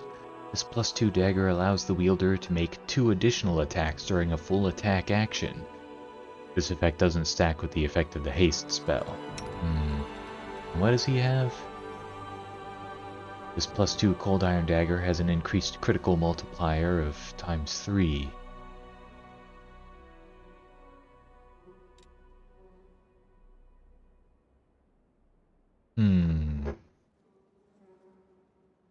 Not entirely sure that's better. He's gonna be hasted most of the time anyway.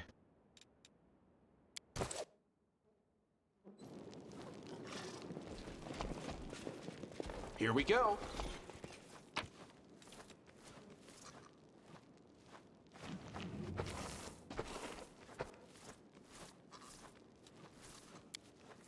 Fighting the Bleaching, Practical Guidance by Gisa Nordiquani. 1. The youth shall leave their malady behind. The bleaching does not cling to people until they mature. 2. What is the color of your skin? Apple-cheeked yesterday, but deathly pale today? That's an alarming sign. Closely monitor the condition of your skin, hair, and eyes.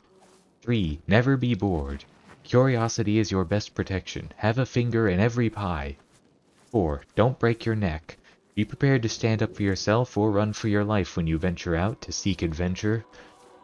5. Never give up. There's a remedy for the bleaching, and it isn't pills. But a new wardrobe or a new lever can stop the disease, and a proper journey can prevent its onset for a long time. 6. You are not alone.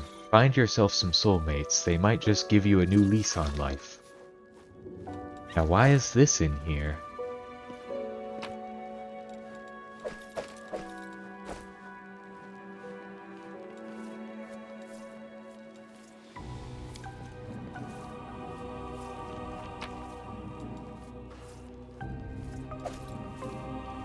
Sunstroke. Whenever this +3 radiant cold iron heavy mace lands a hit, the enemy must pass a fortitude saving throw or become sickened for 1d4 rounds.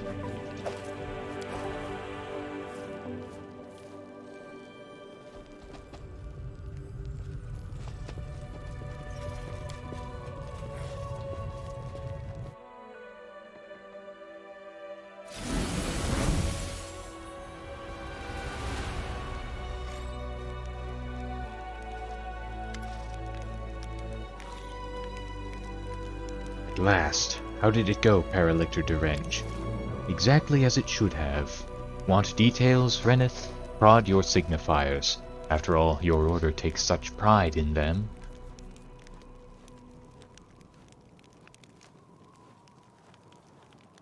And these must be the 3 missing chapters, right? Of course. Everything that happened was, in a way, a show. We'd received reports about the location of several particularly cunning demons. Not the fighting kind, but those who specialize in deceit and temptation. We could have surrounded and destroyed their hideout, but instead we let them know that the Knight Commander of Dresden would soon arrive in our deserted camp. The fiends swallowed it hook, line, and sinker. How could any of them miss an opportunity to prove themselves by killing the new leader of the crusade? Demons love talking about the pride of mortals, but in fact they suffer from that vice far more than anyone else. Now for the critical bit, my reasons. Even though the Orders knew a lot about the new commander's behavior, that information lacked veracity and consistency. For instance, it's always useful to know just how well your principal ally is able to resist deceit and temptation, and so I suggested that they meet with Karanda and her cohorts. So you were testing me? Yes, I was. Someone had to, seeing that Her Majesty Galfrey of Mendev is so prone to bestowing titles and armies without a second thought. And yet you can't claim that I was insincere. I made myself crystal clear when I stated my interest in your person and your unusual powers back when we first met. I also mentioned how important you are for the Crusade and our shared cause. We are at the vanguard of what is possibly the most important war of our age. No one can afford the privilege of blind trust with these stakes. There are flaws in the way you approach problems, but nothing that cannot be corrected. A new leader can be forgiven for some shortcomings. I hope you outgrow them quickly.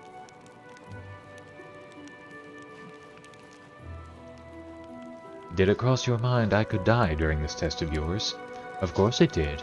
Our main force was positioned nearby, and they were ready to advance at the first sign of real trouble. I was not going to deprive the Crusaders of their commander and sow chaos among their already sorely undisciplined ranks. I understand your concern and don't begrudge you this test. I'm glad we've reached an understanding, and I am sorry that I had to resort to such measures. Now that we've discussed everything, there's still a small matter to attend to. Yekker and Kel, 2 steps forward. I hear and obey, Paralictor Derenge. We must speak about your role in recent events. You received my order to visit the Knight Commander in Dresden and feed him misleading information. How should a Hell Knight behave in this situation? A Hell Knight must obey his commander's orders. If his commander's orders directly contradict the tenets of the measure in the chain, or go against the order's interests, then the knight must report his commander to the higher order command. And what did you do? Did you report me? No, sir. With your permission, sir, I deduced that it was some kind of test for the knight commander. That didn't seem right to me, but you don't have my permission to blabber excuses, knight. You gave him an order, and now you want to punish him for following it? Well, if the commander deems my verdict faulty, then we shall postpone this review of your actions. Dismissed. That is all. Thank you for your visit, Commander.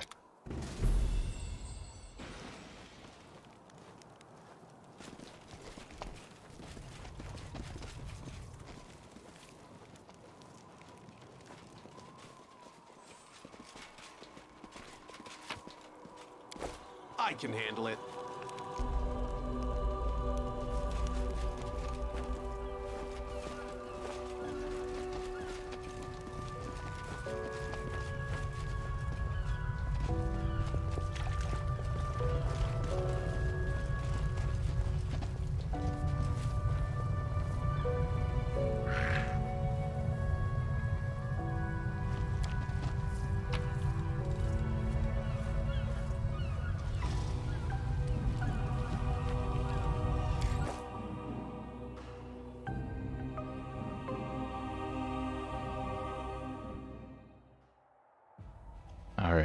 I'm gonna call it there for now.